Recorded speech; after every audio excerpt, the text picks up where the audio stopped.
Guys, and welcome to the Bayern View. Hope you guys are all doing well. Apologies that the videos haven't been coming out today.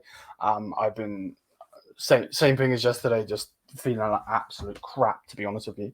But either way, one thing that needs to be said straight up is that we are here and we're making a video. I've also, for the last 4 hours, this shows how bad my internet is, uploaded a full, I think it's 2 and a bit hours segment of the FIFA series, FC series, whatever. And I'm having trouble with my computer at the moment, so I'm having to delete a couple of episodes to edit some, and then hopefully download them back. Ugh, it's a hellhole. Either way, smash the thumbs up, comment, subscribe, check out the socials above. I'm not trying to take all year of your time, so let's just get straight into the video. We're going to be talking about Rummenigge today. Karl-Heinz Rummenigge, obviously very, very high up. A legend of the club. Actually, I wouldn't even say a legend. Icon of the club.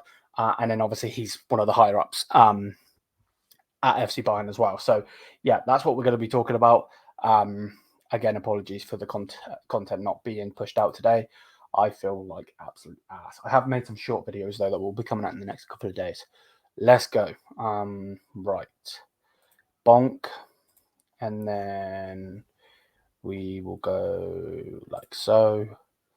Bonk. Perfect. Again, big up to everyone. Thank you for the support. It really, really does mean a lot. So straight away, he was asked about players complaining about the congested schedule. He said, I find it very interesting that players in England complain where they have the luxury of a league cup and a league with 20 teams. I understand this discussion, but the players and their agents have I don't even know what the fuck that says, manvid themselves into this trap by demanding even more and even higher salaries. They are forcing the clubs to generate ever higher revenues. And how does this revenue come from? Through more games. And that is why I say we should sit down with all of those involved and discuss without emotion what mentions we need to bring back the more serious and rotational times, including the terms of business. So he's basically just saying, like, if you're demanding a lot of money, what are you expecting? Is what I'm gathering from that. Then he was asked about the new Champions League format. He said the old group stage was boring because after the fourth match day, things were decided. Now it is more difficult, even for the good clubs, to qualify. What is more difficult is more emotional. I'm convinced that the fans will gradually appreciate the new league phase more. Okay, fair enough. I'm not necessarily going to disagree with him.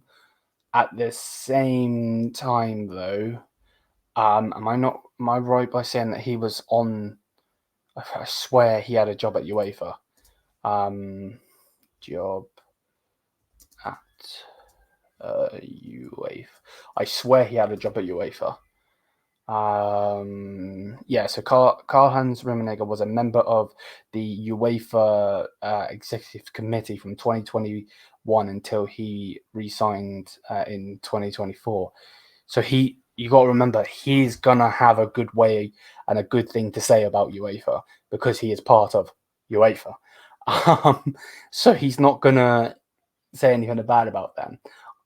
I don't have any ill will against him, any ill will against UEFA or anything. But at the same time, we know that this new league format is a thing because of the European Super League, and they're making their own Super League with the Champions League. So UEFA shady as fuck as it is. So hey ho, it is what it is. But either way, that's what he's had to say. He's never gonna talk bad about it. But let's continue. Then it was said, is the Champions League a good comparison for those who wanted to introduce the Super League. He said UEFA never had any intention of creating a balance or a rival event to the Super League when I was still on the executive committee. Like I just said, we often discuss how we could make the group stage more interesting. A chess pro from Dortmund presented this format to me in Lisbon, and I thought that could work. That could make things more exciting. The group stage was predictable, just like the old small FIFA Club World Cup. The old small FIFA Club World Cup. Sorry, I can't speak. You knew that the Champions League winner would win. And the worst thing in football is boredom. Interesting. Very, very interesting. Right. Is there anything else that needs to be said here? Nope. So that's what he had to say. Then he goes on to speak about, in addition to Lewandowski, as you mentioned, Manuel Neuer is also a transfer of great importance for FC Bayern. How do you see him and his future? He said he was one of those top transfers. Absolutely. I knew that if we brought this goalkeeper to Bayern, we would have 10 years of peace in that position. Ooh. He has now been playing here for 13 years. He has taken goalkeeping and football to a new level. 100%. He's an innovator. All goalkeepers in the world emulate him. Bosh, bosh, bosh, bosh. Fucking talk your talk. I hate when people talk shit about Manuel Neuer, saying, "Oh, Gigi Buffon or Casillas or fucking Courtois or Alisson, Edison." No. There's one goalkeeper that's the best of all time, and that's Manuel Neuer. Less of that, yeah. Then he goes on to say, not long ago, I watched a final in Lisbon against Paris Saint-Germain again, which we would never have won without him. Bosh! Yeah, big game player, bro. Get out of here. The saves he made in the first half were incredible. Without a doubt, sometimes you have to remember that the great deeds of these players, Manuel Neuer helped us win in countless games. 100%. 100 motherfucking%. Will his contract be extended? He said, I don't know. But everyone at everyone at the club knows how important he is to FC Bayern Munich. I think it's important. I think it's almost astonishing how he has now returned to the Pep Guardiola style of football. He's playing it well. 100%. I agree. What about Thomas Müller? He said, we have created a legacy with certain players. Thomas Müller is one of those. When he overtook Seb Meyer, again, before anyone says, what about Seb Meyer? I didn't watch him. So I'm just going off of what I've seen. If an old head wants to come up against me with that, then fair enough. Other than that, not hearing it. But yeah, he goes on to say Thomas Müller is one of those. When he overtook Seb Meyer as Bayern's record player, he was given a wooden figure because you can only carve a player like that. I think that FC Bayern would be. I think that FC Bayern would be well advised to convince some of the players who are still on the pitch to consider a second career in management, just like Beckenbauer, Julian, and I did. I trust them to do it. 100%. He said, "Are you?" Then he was asked, "Are you talking about Neuer and Müller?" He said, "We." Then he goes on to say, "We have a few, but Thomas in particular is, of course, very talented. When it comes to, I have no what the fuck that says, Riccieri, as an ex-player. However, you also have to have the will to have a second career at the club." That's the question I cannot answer. I would have been too boring for me to just go and play golf every day. And today I am very happy and grateful that I was given the trust to be the chairman of the FC Bayern, of the board for FC Bayern for 20 years. So that's what has been said. So we read that one. Then he said in Barcelona, he was asked, in Barcelona there will be a reunion with Robert Lewandowski. He said there are a few transfers that were essential for the club. One of them was the transfer of Robert Lewandowski. He's a goal machine and a really good guy. I've never seen a more honest player than him. I could talk to him about anything. He always gave me an honest answer, and I'm not one that was prefabricated or to his advantage. You have to understand that this is not quite usual, because my job was to promote the good of the club, not just his good.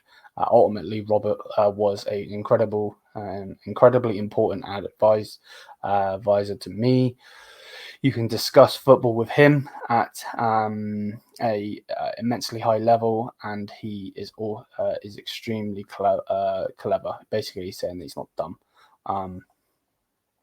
Which is fair. Then it says, of course, that, well, what the frick? Don't know why did it do that.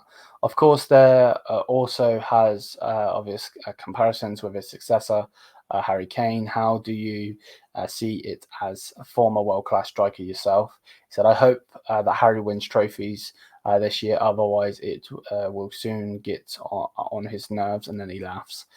He's a great guy who fits in well with Bayern Munich, and the people love him. And the people love him. Interesting. Why do you not love him then, dipshit? He plays well. He scores goals. He looks great on FC Bayern, and we are happy that he is playing here. And what if he didn't score? I once went 10 games without scoring a goal, and everyone shook their heads in amazement. That can happen. Then came a game where I scored 3 goals against Nürnberg. In the end, we became champions, and I won top goal scorer award. He's basically saying you can have dry patches. That's basically what he's saying. Basically, that's what I'm getting from it. Right. So we read that. How do you rate his work at FC Bayern Munich so far? He said he is successful and is doing his job well. I am happy for him at oh my God, Liam, come on. At a club that is certainly not easy to coach in this environment. They are top of the La Liga table. I'm guessing he's talking about Flick. Was Flick discussed as a possible successor to Thomas Tuchel? Yuri Hummus, and I never actively interfered in the search for the coach. Max is on the board, and Christopher Freeland is a sporting director. We did not want to take on a dominant or even operational role. So who's lying then? Who's lying then? Because it come out saying that you got in the way of Julian Nagelsmann and Flick signing. Just saying. Obviously, you can't believe what's in the media. I'm not an idiot, but at the same time, who's the bozo then? Is it you or is it them? That's the question. That is the question. Next week in Barcelona, there will be a reunion with Hansi Flick. He said Hansi is a very good coach. You don't win 7 titles in a year and a half if you're not a good coach. Over time, Hansi became a victim of the DFB, which was totally unstable at the time. I know Hansi, and I understand him as a person. When he was with us, he came to my office 3 times a week for a week to drink an espresso and talk about all sorts of things. He needs people he can trust, and sorry, with all due respect, he didn't have that at DFB. I told him at the time, be careful. Fuck the DFB every single time. But I don't give a shit what people think of me. That's fact. In your opinion, is it a pity that he left Bayern Munich? He said, "I was very sorry.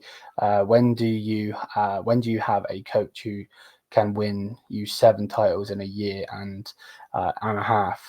That's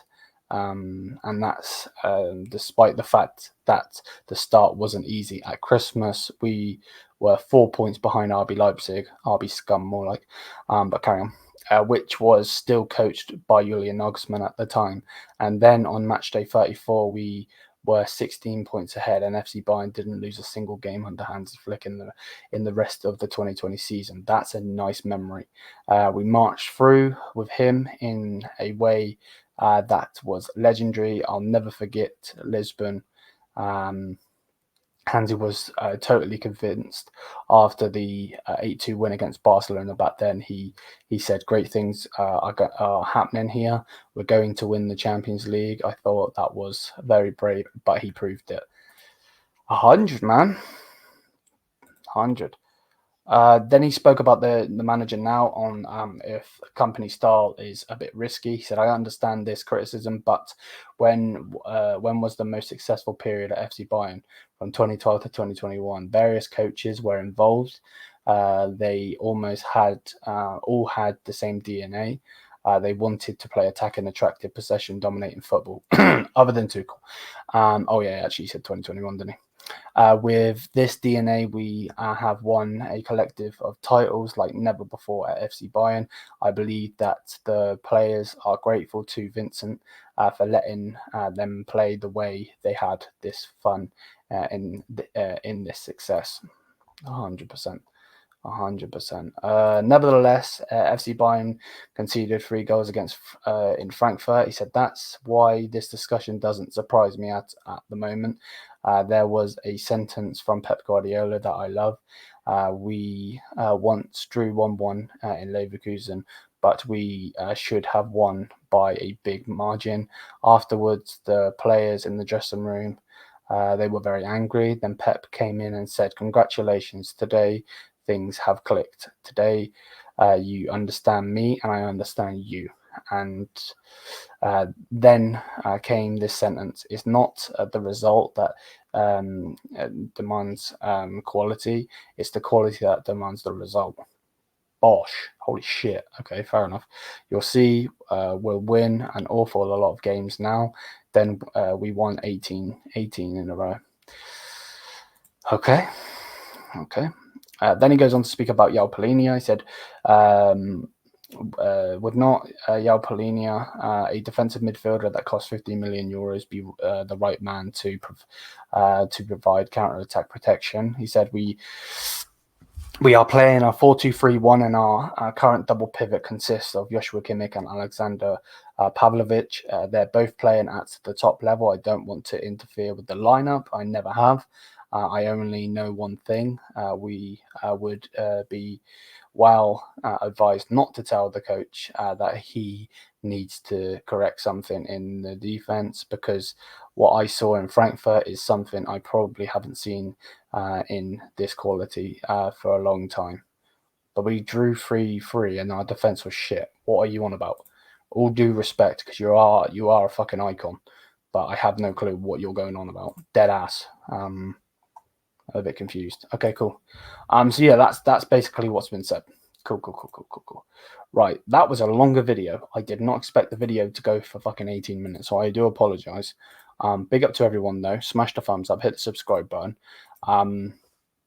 Yeah, let me know what you think on what Rummenigge's had to say. Interesting. I didn't know that about Flick, you know. Interesting. But yeah, smash the thumbs up, people. Hit the subscribe button. Thank you for the support.